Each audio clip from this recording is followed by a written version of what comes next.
It all comes down to this. A Game 7 for the Stanley Cup as the Oilers square off against the Panthers. Hey, everyone. Welcome into Off the Post. Rob Wong, joined alongside by Toronto Sun sports columnist Steve Simmons, Canucks reporter for the Vancouver Sun and the Province, Patrick Johnston, and Postmedia hockey columnist Bruce Garriock. And guys, it is truly surreal that we're even here doing this video, considering how this series started. But for the Oilers, this is pretty much how their entire season has gone, being counted out numerous times, but always finding a way to give themselves a chance. And here they are, one win away from the most improbable championship ever. Steve, if they can actually pull this off, where does the Oilers comeback rank all time, not just in hockey, but in any pro sport? I think it's right up there. It's right up there with anything we've ever seen before. Not because of what happened during their season, and not because they started 2-9-1, but because they're down 3-0 in the Stanley Cup Final, and nobody ever comes back from 3-0. And they're back for Game 7, and here they are, and it's impossible, and it's incredible, and it's probable, and it's all happening before our eyes. This hasn't been a fabulous Stanley Cup Final, but it's been a dramatic Stanley Cup Final, and there's a difference between the two. And I'm enjoying it. I'm glad that I can sit down and watch Game 7 tonight, and with all kinds of possibilities. I look at it like I think in our generation, I think we're watching one of the biggest pieces of hockey history that we're going to see. It's like the gold medal game in 2010 at the Olympics, Patrick. It's equivalent to 1994, but Game 7 at Madison Square Garden between the New York Rangers and the Vancouver Canucks. Not to bring back bad memories, but I think, I think this is going to be a moment where the country stands still. I'd love to see a photo taken in every Canadian city, a puck drop tonight, of people gathered around their TVs watching this moment.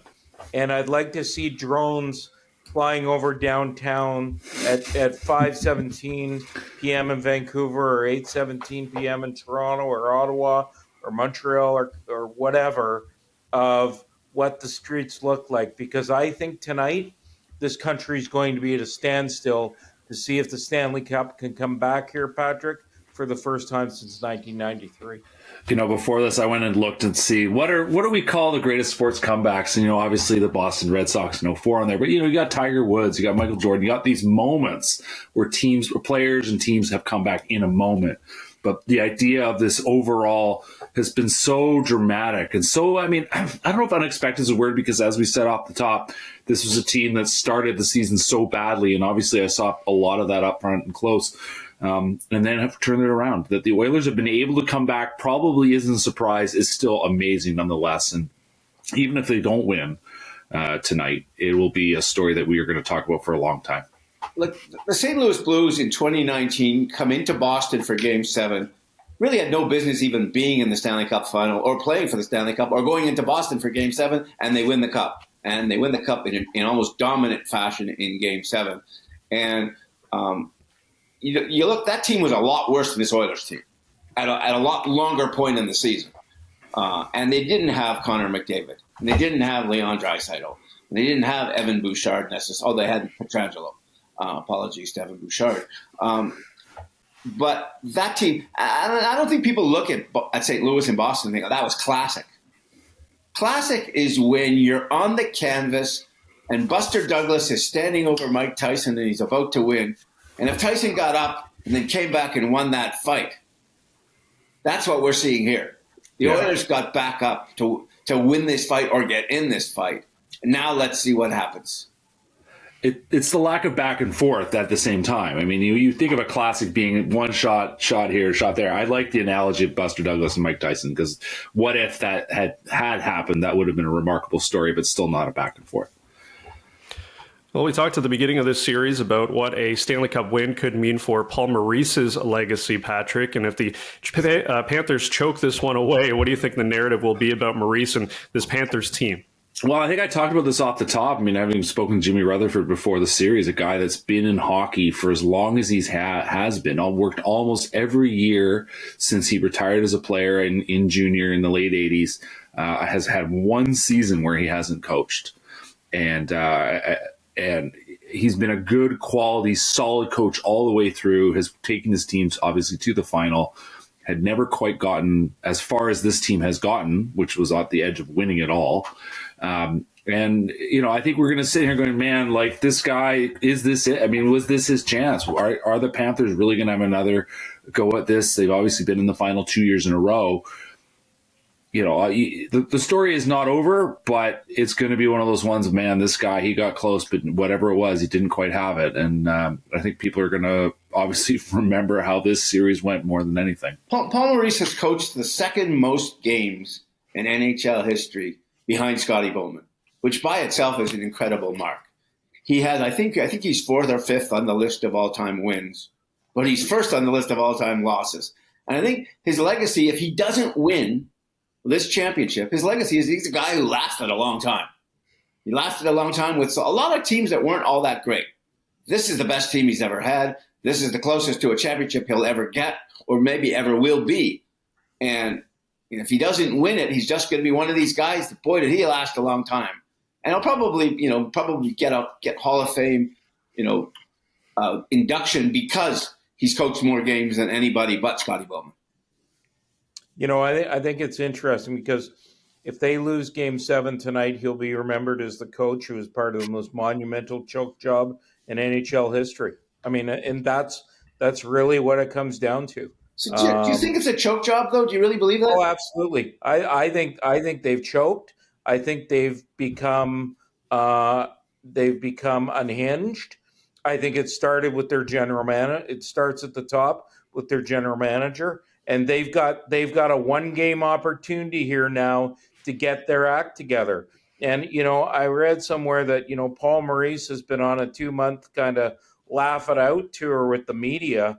Well, sure, he's been tremendous to the media. I've always liked dealing with Paul Maurice, but his legacy is absolutely on the line in Game 7 tonight.